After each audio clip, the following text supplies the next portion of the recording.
Ladies and gentlemen, Sun listeners, welcome once again. My name is Eric Nutting. I am the host of this episode. I am the owner of the Growth Coach of St. Petersburg, Florida, and it is a pleasure, as always, to be here with you. I have a good friend as my guest today. His name is Michael Wagner. In just a moment, we're going to let him introduce himself and tell us a little bit about his life. We are recording out of Naaman Creative Studios. My buddy Jordan, as always, is keeping the sound clean and keeping us on point. So, Mr. Wagner, you and I are starting to spend a lot of time together. We are. It's pretty awesome. It is very awesome. And you know what? This is what's funny to me. When I speak about you to other people, I call you Wags, and I've never actually called you Wags to your face. That's interesting. So this is what I want you to do. I want you to introduce yourself to the people. Tell us who you are, what you do, and let's talk about Wags a little bit. Oh, perfect. Okay. Well, you should call me Wags anyway. We've known each other quite a long time, and we do hang out an awful lot now, crazy, which has right? been awesome. Heck yeah. Well, I'm Michael Wagner. I co-own Green Oak Lending Group. We are a residential mortgage brokerage. We do business right here in St. Pete, all of Florida, and then also all of Michigan. We've been running our brokerage, my partner David Lavolsi and I, for about a little over 5 years now. It's going quite well. And since I've done that, I've also had the privilege to immerse myself in St. Pete's community and really get involved with a lot of great networking groups and a lot of great charities and everything else. So it's been a wild ride, and it's really shaped a different path for our business and goals. Yeah, I really feel your life kind of taking shape and getting momentum, and, you know, I get to be a part of that with you, and you get to kind of fuel me a little bit, so that part of it's exciting. So, Mike Wags, how do we get to that? How do we differentiate all this, right? Yeah, absolutely. So, I'd like to speak to Michael now. Michael is, I feel like Michael is what a lot of my more senior clients call me, and it's very respectful, and I'm like, great. I'm like kind of like a grandkid, even though I'm 40. I still feel it. I'm like, excellent. And, you know, Mike, I think people call me when they first meet me just because it's like, hey, it's Mike. Can I call you Mike? Is Mike okay? Yeah, Mike's okay. Michael, what do you prefer? And like my line is, well, if we're going to be friends, it's Wags. It's what everybody else calls me, right? So I've been called that since high school football, and then it's carried over through everyone at Rocket Mortgage, everyone at United Wholesale. Everyone that I know, it's almost like its own little brand for my personality. I don't know. Well, that's interesting because, as you know, as a business coach, we're always talking about brand and personal brand. And what is your brand? Your brand is Wag. Yeah, we'll call you Mr. Wags. I like it. That's what that's what Nora calls me. Alexis Agascu from the law firm at Doug D. So Jackson. awesome. Her Mr. Wags, Mr. Wags. I'm like, this is great. This is amazing. Just Wags is fine. Yeah, for you, it's Mr. Wags. Mr. Wags is my father. Yeah, that's right, because it would be. All right. So you've got your very own podcast. Yes. I was a guest on it. Thank you for letting me be. So this is really part 2 in a way. Yeah. Yeah. And your podcast is part of our Sun Leaders group of shows, and it's called Rooted in the Community. Mm-hmm. Tell us what you want from that podcast, from that experience, from Rooted in the Community. Yeah. So I'm absolutely excited that I'm doing it, and you were actually my first guest, which was extremely special. So really appreciate that. Kind of the idea is great. We've got all these small businesses, and we have all these community leaders that seem like either maybe they've been here doing a great job for a long time, or we've got a lot of new folks that are starting to emerge, right? And I kind of want to shed light on these small businesses, and at the same time, what they've done for the networking groups, chamber, whatever they may be involved in, taking somebody from each of those groups and then just kind of shedding light on how to survive, how to thrive, how to make it down here in St. Pete, the groups that are available to you, because there is so much available. Like I'm having Liam Arrington on my podcast actually right after we drop ours. That'll be your third show, right? That'll be the third show. So he started a networking group about, I want to say 8 months ago. Socialize and Strategize. And he has grown that to a huge extent, starting with maybe 6 people at the first deal. one. Yeah. Huge deal. It's like 50 people now. Right. In just a short period of time. Under a year. So let's go there. Thinking about these networking groups, and some people work so hard to get traction, and here he is coming out of the gate rocking it. Why do you think that is? I think he's done a good job, for example, getting involved in the groups we're in. I see Liam at Edge Insights, I believe is where I met Liam first. I see Liam at LGB2B Plus supporting, Dan, the payroll man, Dan Masterdonato, and James Cobbler. I see Liam now in the chambers. He's just joined that. He's out there. He's Sun Leaders. He's always at Sun Leaders, obviously, which is great, which is probably where I really met Liam, if we're thinking back. But he's doing it. He's out there in the community. He also is doing a lot of charity out of that, too. So where you have Socialize and Strategize, for example, his huge give back is to the Ronald McDonald House. So he sets up raffles at these networking groups to donate money. And then he actually is now, a one Wednesday a month, cooking dinner with a big group of people for all of the parents of the Ronald McDonald House, which is cool. So I love the tie-in, too. I think that's something he gets. That's something I get. That's something you get. That's something a lot of us get. You need the tie-in to community. It can't just be networking for the sake of, the surface that it is. It needs to be deeper. And I think the give back and the reinsertion of that into the community is a huge tie-in and something we should all tie each of these into. Brilliant. Let's drill down on that a little bit because I think that's spot on and we're really onto something here then. So we talk about these networking groups. You and I have been in a ton of them, and we enjoy some more than others. They all have their merits, but I find the ones that I really resonate with are exactly the ones you're speaking to, that go a little bit beyond this transactional sort of process. And I think there are some businesses that are designed for and thrive in a more transactional sort of lead-generated networking. But that's not what you and I are doing at all. And that's not what Liam's created. It's not what Roger's created at the Edge. It's not what Sun Leaders is. So let's talk about this rooted in the community and this networking process. I look at networking sometimes as a foul word. It annoys me. Yeah. What is the right way to do this? The right way, as in what is the right way for you to individually find the place where you're going to spend your time, or the right way to run one? Well, I think it's connected more to your overall thought process of rooted in the community.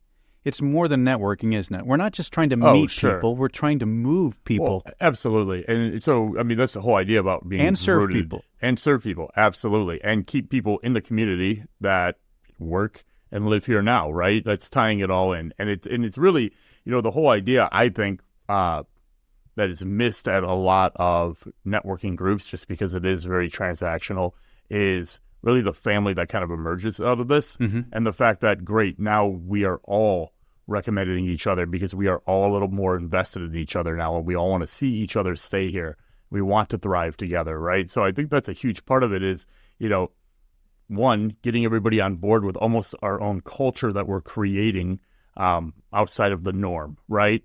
Two, making people feel extremely welcomed into that culture. So now they're going to be a part of it. And then three, as we start, building up revenue and doing well and all this great stuff, what's the give back, right? And that's the rooted part of it. And there are so many ways to give back, but that's kind of my game plan, right? And how I think that a lot of us feel. Right. So Green Oak Lending, you are in the mortgage industry by trade. That's how you make your living. How does your overall philosophy with where we're looking at rooted in the community, and we'll talk about this other project you and I are doing in just a second, how does that transfer over to your company culture? We talked about it yesterday, and how you envision your career moving forward over the next 20, 30, 40 years. Great questions. So it directly translates, Green Oak Lending Group, our mantra almost is rooted in the community, right? And, as a smaller boutique brokerage, our main goal is to really serve the client. You're not a number. We've come from places, both my business partner and I, that are great companies, but very transactional. You're working a lot of hours. You don't really get to know the person. You're not really invested. Here, it's a lot different because we have that control. So with the client experience, it's going to be very different. It's everybody's going to be local. We're going to take it one step further, make sure that all the people around you, that as you move into the community, you have at your disposal. Like I give a pamphlet each time, and I'll have different people, HOI companies, a plumber, this or that. Look, right there, here's the people we trust. You've had a great experience with us through the whole thing. We want you in the community, and here's some people in the community that can also help you with these things if they come up. Reminding people to do the little things, so like your homestead exemption, for example, for your taxes, to cap those. Not a lot of people think about that when you're buying a home. A lot goes into it. So at the same time, we have that going with the clients. Our culture is rooted in any community we're in. We have 9 loan officers all over Metro Detroit area, and each loan officer is rooted in their community. We have a police officer, for example, in Warren, who does a lot with police and first responder loans. He's super passionate about it because it's what he's done for his job for over a decade, right? Mm-hmm. So that's a huge part. We want to support him. We have Jess Ford, who is in Detroit, which is an awesome town if you've never visited. But she's working on a ton down there for grant programs and first-time homebuyer things that don't have to be paid back, that will actually impact the client and keep them there, right, without having some silent second attached to it. So all these folks that we've brought on are already bought into our culture. They're already part of the family. And what we like to do is then look at and go, great, how can we help in your community? So that way we can reach all of our team members. I'm going to bookmark St. Pete and what we're doing here. We're going to talk a little bit more about Detroit. Detroit is a city that's gone through this remarkable sort of evolution, hasn't it? It has. How much time did you spend in Detroit? So I worked in Detroit for 2.5 years. I mean, I played in Detroit for about a decade before moving down here. I grew up in Metro Detroit, Birmingham, Michigan. So you saw the kind of the down cycle of Detroit. Yeah. I mean, 34 years I spent in the Detroit area. So, yep. Okay, so tell me, when is the last time you were back? Last September. Okay. Are we doing it right in Detroit? Oh, it's impressive. It is, isn't it? Extremely impressive. And I've never been, but I know only from reading and listening to it. And that took a good 20 years to rebuild. Am I right or wrong? Yeah, it was a good 20 years. But I mean, really, actually, over the past 14, it was once Dan Gilbert and Quicken Loans got to downtown and then started flooding the city and building the city and buying buildings and helping and doing all of that. That's when it really started taking off. So I was a part of that. So I was in Livonia, Michigan for the first month and a half when I started in May 10th of 2010. And then by August, we were fully moved to downtown Detroit, right? And it was amazing being in the city that, we were told as kids, you might want to stay out of. And it's like, wait, no, this is an awesome city. This is amazing, great culture. And then to watch that, it was like a renaissance. I mean, the entire shift over the past 14 years is absolutely incredible. Any idea what a home runs in Detroit, starter home in Detroit now?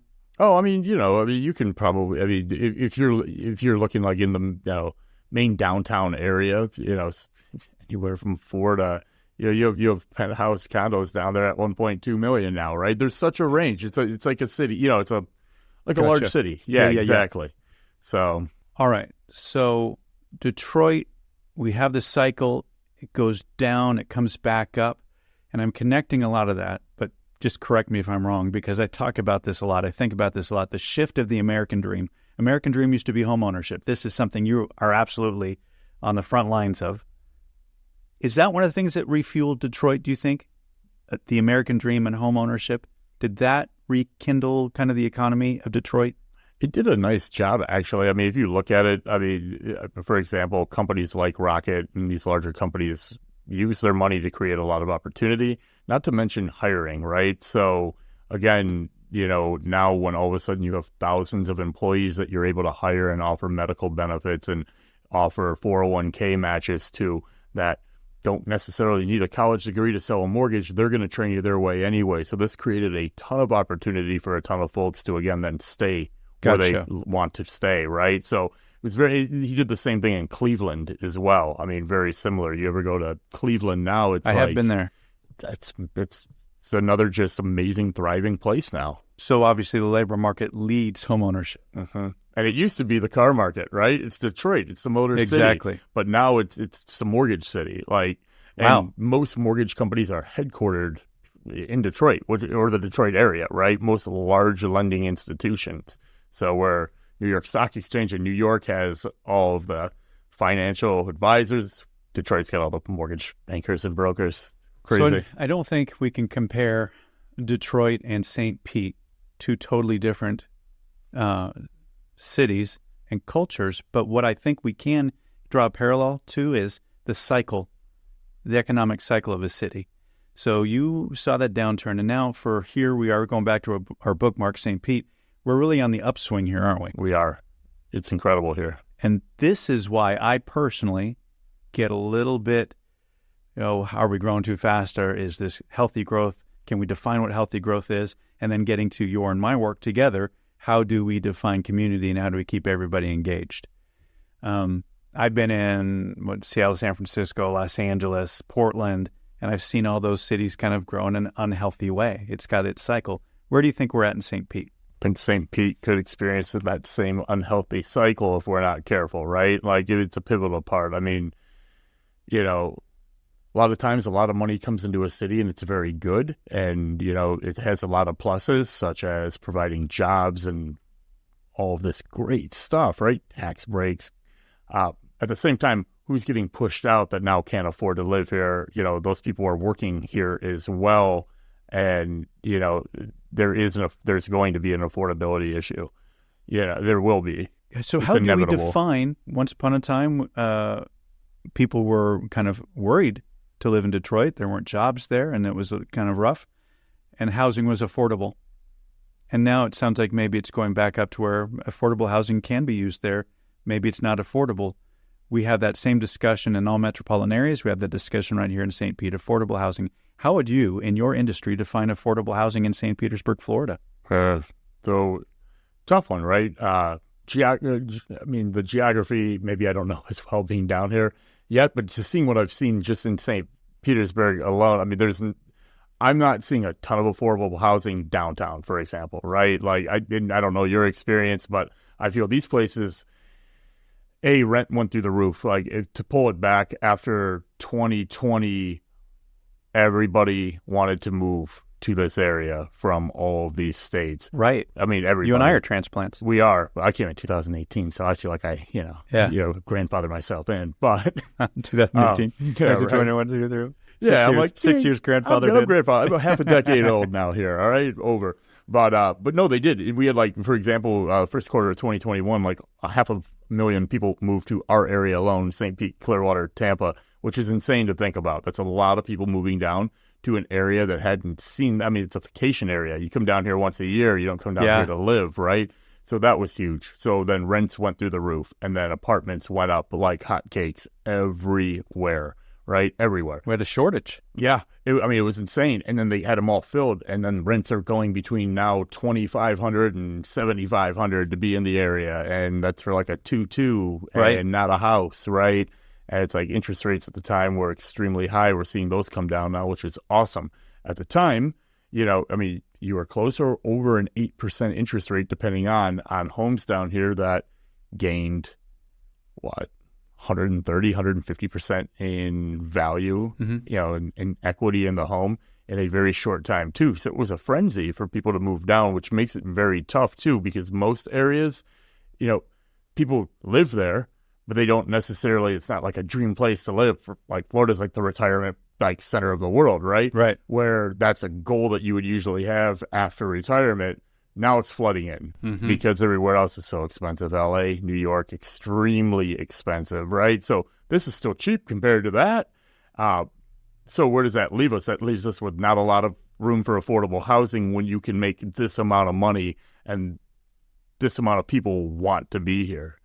Do you think the government ever has a responsibility to provide some form of rent control or kind of get involved in that process of affordable housing? I don't know. I mean, they're involved in a lot as it is already, right? And it's like, there probably is something set up. I don't know anything about the commercial side or how apartments, management companies are setting up how they're going to rent it or what that market rent is. But like in our world, for example, on an investment property, we use what's called a 1007 rent schedule to determine what we are going to get for future rent, right? So, what they're doing is essentially pulling rental comps in the area and going, you rent for this, you rent for this, you rent for this, you rent for this. That's about right. You're going to average this. That's what we're going to allow you. So there is control on our end. Yeah. But it doesn't really control it. It actually just kind of offsets. So there is no control on our end. So I doubt there is, maybe. Right. I don't know. It's a tough one, man. Like, and should there be? I mean, that gets into a lot, right? Like, because, you could say, yeah, we need rent control in these areas, for example, but other areas, if somebody's willing to pay $10,000 to live in a penthouse condo a month in downtown St. Pete, you're not going to rent control that. Shouldn't. Absolutely not. No. So that comes down to areas that need to be affordable, but then, like, that comes down to, do you want that to be one area? It seems kind of like redlining. Well, this right? is I was just going to go in that direction. You're right. Like, there's a ton, where my head goes, there's a ton, like, you can't do that. That's ridiculous. Right. And it's like, what's the solution? Hey there, I'm Joy Rose, the founder of the Museum of Motherhood. We are aiming to be Florida's top women's museum, if not their only women's museum, with a focus on women, mothers, and families. We invite you to join us during our hours, and please see more about Mom on our website, www.mommuseum.org. First, fabulous, and local. Please join us soon.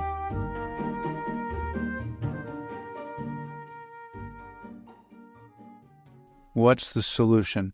Okay, so you and I are working on this project Together We Thrive. We partnered with this Center for Health Equity. It was eye-opening for me. I think you already had a little bit of a head start on the background of it. But there's a significant gap. You just mentioned redlining. And so I look at that, I'm thinking, okay, some people aren't able to stay in this community anymore. I can tell you that Diana and myself deliberately left Seattle because we were growing a family and we couldn't afford to live there in the way we wanted to live. We came to Florida. Central Florida was affordable. Now we're on the older side of our family swing, so we can kind of get into the areas like St. Pete that only two people can, you don't have to support two people. Yep. But I digress. I'm talking about redlining, generational wealth, keeping roots in the community. We are pushing families out now. So you and I sat with a lovely group of people at Center for Health Equity, and we had third generation, fourth generation people from St. Pete, but I think that's rare. Do you think it's important to a community to have these generational people in the community? Well, it's extremely important, right? I mean, that's what creates longevity in the community, right? You have traditions that come out of that are passed on. I mean, there's a lot that comes out of traditions, right? Yes. Yeah, healthy and unhealthy traditions. Healthy and unhealthy, of course. Right, and that's where we're going with our project. How do we recognize and define that which is healthy for a community?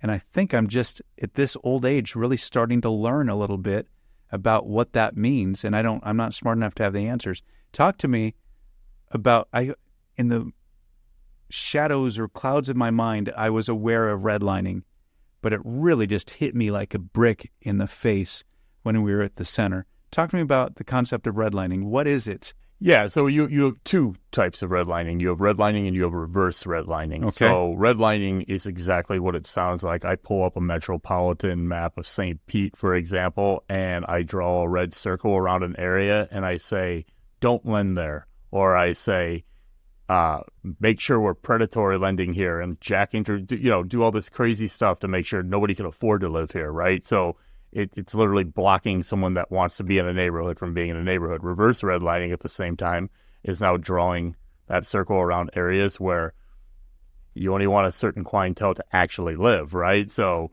yes, here we're going to offer better deals and get the people we want here, but at the same time, keep out those that we don't, right? And right. That went away. That was addressed in 2008 after the crash. We had a ton of guidelines put in place at that point for the first time in the mortgage industry. It was really never regulated. Mm-hmm. So now it's extremely heavily regulated. And for example, if you're caught redlining, that is a huge violation. You get jail time. They're going to shut you down. There's fines. There's penalties. Does it still happen? Yeah, because you hear about it in continuing education all the time. I see. I mean, it's crazy, right? And the state of Florida, I mean, if we're throwing out stats, last year made up 86% of the mortgage fraud. No way. In this state. So it's like, there's a lot in this state that needs to be worked on, right, as far as all of that goes. So well, I didn't see myself asking this question, but given your knowledge and kind of how I know you, do you see yourself getting more involved on a political level or committee level or beyond educating communities? Do you see yourself ever going in that direction? Maybe eventually.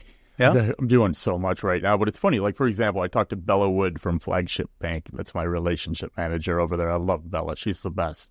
And we talk all the time because we discuss, things like grant versus down payment being, something that may be harmful to a client down the road, instead of just doing an actual grant program, and how we could get on a committee in the future, or pool our own money and get a group of companies together, banks and lenders together, that say, hey, every year we'll give X amount, 50 grand, 100 grand. You start off small and build it up to, anyone that meets these requirements as a first-time home buyer, underserved area. We want to make sure we help you, all of that, right? So we would have control over that because it would be our money.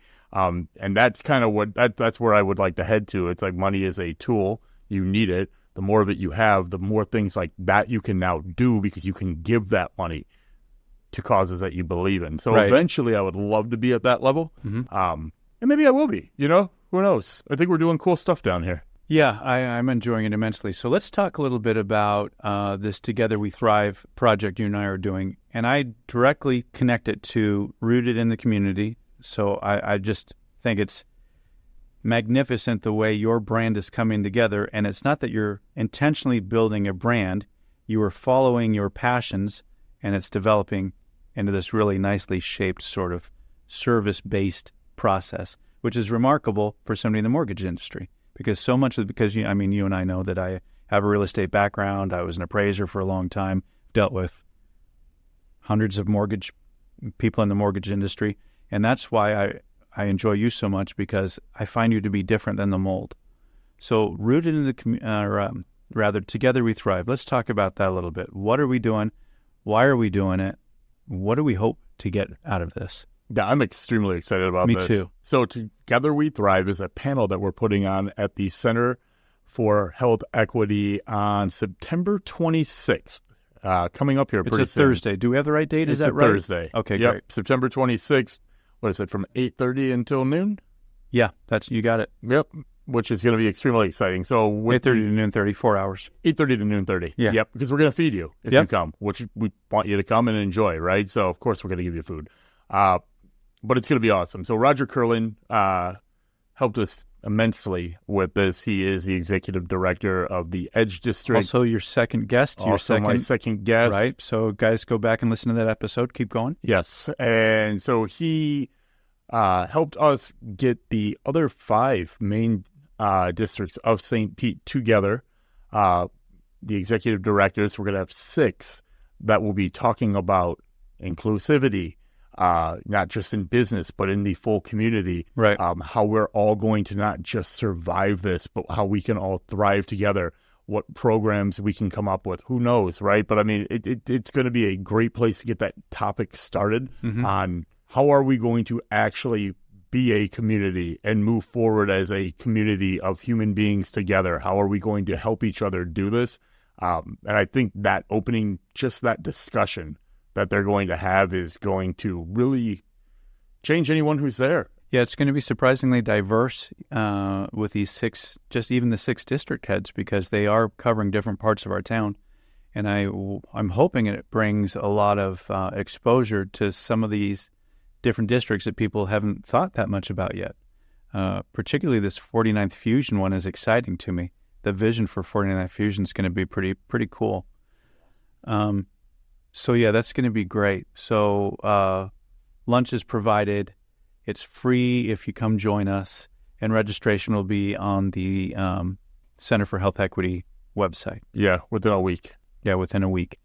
But I think the reason we started thinking about why this was necessary, first of all, you want to educate people in your business. And then we thought, well, let's dig a little bit deeper. How can we really invest in our community beyond this transactional thought process? And there's little cracks in what we do, aren't there? We notice it, you and I, when we show up to some of these networking groups. We say it's diverse and inclusive, and I believe it is, in that we have the invitation out there to people, but I don't think we're making people feel welcome. That's the difference that I want to make. I want to be able to walk anywhere in my city, and I want citizens of the city to be able to walk anywhere they want without a second glance. I know that's idealistic, but that would be glorious. I want people to be able to spend their money wherever they want. And I want generations to be able to stay here time and time again. I don't want to hear that they got pushed out because they couldn't make a living here. So having said all that, we need economic drivers in our community. You talked about what was Detroit's. What is our economic driver here in St. Pete? What do you think? Our economic drivers down here? Yeah. We have a lot of major companies that are headquartered down here that are driving a lot of that. We do. We certainly got tourism. That's a big deal. Tourism is a huge deal. The arts are particularly big in St. Pete. Which is cool. I love it. I mean, that's one of the reasons I dig it so much. That's a cultural thing for us, right? Like, that's a part of our culture and something everyone can embrace. That's a great thing. We've got sports, oddly enough, and the rich history. And so we just hadn't, well, not we, I'd had nothing to do with it, but our baseball team just really committed to being here for a long time. But I didn't realize the history of baseball here is like 100 years. It precedes Major League Baseball. So we really do have a rich history of baseball specifically in St. Petersburg, Florida. But they're a huge part of our community now, aren't they? Yeah, huge. And so we've got this big project going on that I don't really pay much attention to. I probably should. Yeah, it's going to be huge. I mean, they're putting the gas plant district is the Rays Hines project. So stadium's going to be completely brand new and amazing. And then, I mean, you have a multi-use area going in that right now desolate parking lot, right? Green space and affordable housing and, spots for businesses. And I mean, it's going to be an incredible change. Yeah. It's a huge driving factor, I think, and a catalyst over the next, this is something that's going to drive everything for the next 20 years here. Right. So for you and where you and Kim are at and the little wags that come along, what do you want to see? What do you want to see in the community that's not here yet? What's not in our community that you think, man, I really would like that? I don't know, man. Like, I love our community every day, and I'm super excited for the new stadium. I think that's going to bring in a lot. There are a ton of events and everything else going on here all the time. I mean, there's so much to do. I'm so happy here. What do you know about so hard to think of. What do you know about the school system? Anything? My wife knows a lot about it because she's a Floridian, so she's from St. Pete. So yes. Somehow I missed that. I didn't know she was, or I forgot that she was native. I didn't know. Yeah, she ended up going to Shorecrest for middle school. I'll be darned. On a scholarship because she's so smart. And hey. Then, yeah. So I mean, she's been around. So that's an interesting question too, though, right? Like she went to St. Pete High, had a great time there, swam there. Wow. Ended up going on to University of Florida, and then Stetson for law. So she had a great time going through there. We would love that. We're going to bookmark schools. I want to come back to that. She knows a lot about the schools. How did you two meet? Oh, man, that's a whole other topic for a whole other podcast. No, I'm kidding. So I was down here, weird enough, on a broker visit when I was an account executive at UWM in February of 2018. I visited an account down here. I met her while I was down here through the processor's wife, right? Because they were at the University of Florida together in the same sorority. You just think to yourself, that was a cool girl. I'll probably never see her again. I moved down here in June of 2018, and we were dating by August of 2018. Let's go. So there you go. I must have left a pretty good imprint, All right. She says she deported me. No, she said she imported me from Detroit. That's awesome. All right, so let's go back to her bookmark. Does she feel confident in the schools here? She must, because she had a pretty good experience with it. Absolutely. Yeah. I at our income level where we were at with 5 kids, we were always in public schools, and then we did magnet schools in Florida, which I think are exceptional. But I'm a firm believer in public schools. I think the education is there for you to get. We just have to, as parents, encourage the kids to participate in that process, and then we as parents have to participate in the help educating our kids in that process. 100%. But it's there for you, man. It's there. It is. Okay. So let's talk a little bit about kind of a day in the life of WAGs, because I know you've got a lot of different interests. You do a lot of things. I know you're up early. I know that you used to do competitive weightlifting, correct? Yeah.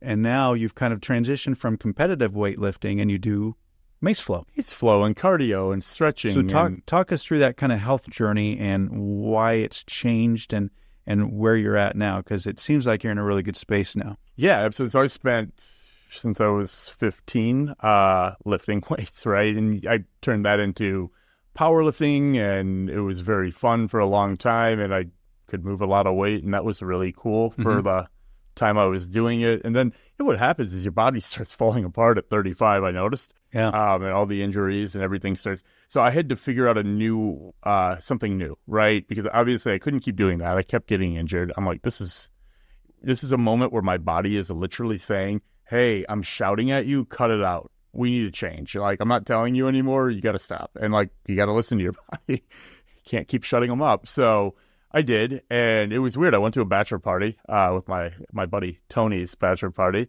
in Alabama. And his buddy Francis from Louisiana shows up with this 4-headed quad mace and like a jug of alcohol, and I'm like, this guy likes to party. Clearly, this is a great bachelor party already. And like, we hit it right off because he looks like he's straight out of Lord of the Rings, and he's got a mace with him.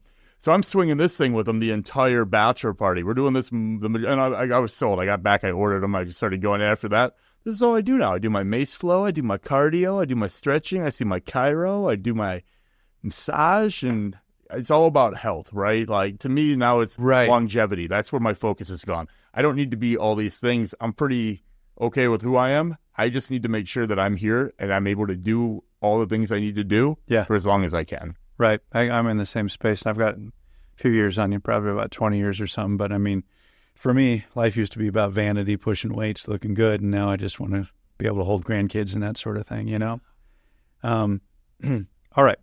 We're starting to kind of wind down. We got about 10 minutes. I want to get into some of your passion projects.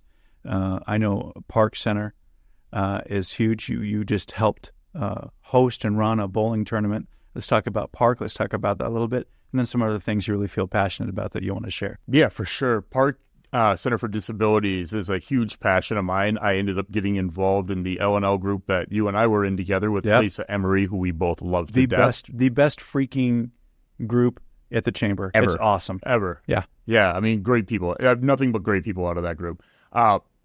She's amazing. She's originally from Detroit. She ran marketing for the Detroit Free Press forever. And I'm like, so we hit it right off. Wow. Yep. So I'm like, you're special. And I think that you're going to be somebody in my life, you know. And then we all volunteered as a group, as you remember. Shoveling rocks. It was great. We were just out there in the heat. I sweat through like 4 shirts, but they kept giving me new ones. I have all these volunteer shirts now. I'm like, they're equipping me with an outfit for something. I know they are. But yes, we got into it. I loved it. I got on the next gen board with Alexis Agazcu, Alexis Gilbo, and a few other people. And, you know, from there, it just became exciting to start the mini philanthropy part of it, right? Yeah. So that was very cool. We just did Strike for Park on the weekend at Seminole Lane. Success, you were there, man. which I huge success. Sun Leader shout out. They sponsored. You guys are amazing. Huge success. I mean, like, and I think the most successful part of that was like looking around and realizing that 85% of the people there, I personally know from all of our networking groups who came out and showed up and donated. I mean, it was an emotional thing to see all that, honestly, you know? And I've also taken over the Blues Fest for Park Disability Center. So February? Yeah, maybe. Sure. We're going to get back to people on that date. Yeah. I've never been to it, but I'm going this year. It's amazing. It was cool. I'll be running the VIP tent and now all of it. So I don't know where I'll be. We get some say killer hi. artists. We get some killer acts there at that Blues Fest. It's incredible. Oh, yeah. Like, I mean, it was unreal. I get to sit there and help out Park and collect money and then just enjoy music. You know, it was great. I always talk, to people about 2 types of payment. And I particularly think it's important when we're thinking about an entrepreneurial journey. But I think about it for all human beings. Payment for your soul, payment for your pocketbook. We have to survive in capitalism. It's the system we got. But we want to connect that to something that drives us forward, and that's exactly what you're doing. That's what Park's so important to you.